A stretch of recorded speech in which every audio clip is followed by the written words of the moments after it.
崩了，崩了！雷霆总冠军，哈哈哈哈！上班了。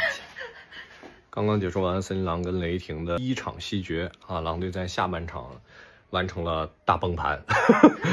亚历山大确实着急，下半场一个大回调，上半场11分，下半场20分，给狼队的防守造成了很大的麻烦，犯规麻烦在后面逐渐显现。就是狼队自己打的首先也不好，对吧？爱德华兹啊、兰德尔在下半场都不得分，然后替补3个人就坐牢啊，完全没有人形。然后这个犯规麻烦呢，也在后面是有显现。麦丹呢，包括爱德华兹、兰德尔犯规都比较多。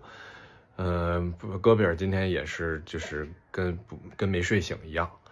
然后麦丹最后6犯离场，就今天一共打20分钟，反正就跟没来一样。重在参与，输球不可怕，主要是调整，看怎么调整。你要说一直调整不过来，那就确实是打不过了，相当于是吧？